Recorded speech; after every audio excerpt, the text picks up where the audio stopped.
आदमी एक can say खाने वाला था, लेकिन वह ढक्कन नहीं खोल सका, तो आदमी को हार माननी पड़ी। उसने अपने भूखे पेट को छुआ और हालांकि रेफ्रिजरेटर उसके सामने था, वह खाना लेने के लिए उठना नहीं चाहता था। इस समय टीवी ने दिखाया कि खाना सिर्फ एक रस्सी से मुंह तक पहुंचाया जा सकता है। आदमी बहुत उत्साहित था और तुरंत ऑर्डर देने के लिए बुलाया। जल्द ही इंस्टॉलेशन मास्टर अंदर आया और देखा कि उसने दीवार पर एक पुली लगाई है और एक रस्सी को रेफ्रिजरेटर के माध्यम से निकाला और उसे सोफे के किनारे पर लटका दिया।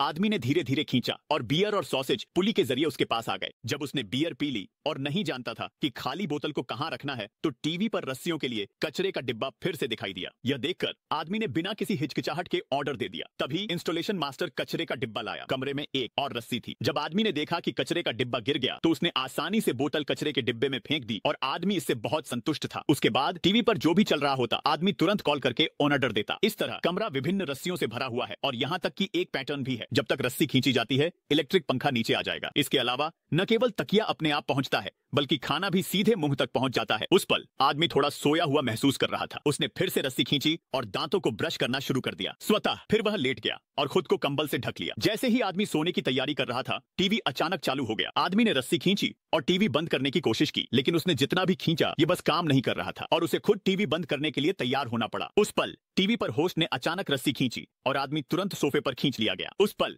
उसके सामने एक फोन आया और एक रस्सी ने आदमी को नियंत्रित कर लिया, जिससे वह पूरी तरह से मदहोश हो गया। जैसे जैसे खपत की लागत बढ़ी और अधिक रस्सियां बनाई गई, आखिरकार मोटी रस्सियों ने आदमी के लिए हिलना मुश्किल कर दिया। जब दृश्य घर के बाहर आता है, तो पूरा शहर अनगिनत रस्सियों से जुड़ा हुआ है और रस्सी का दूसरा सिरा एक ऑनलाइन शॉपिंग स्टोर से जुड़ा है।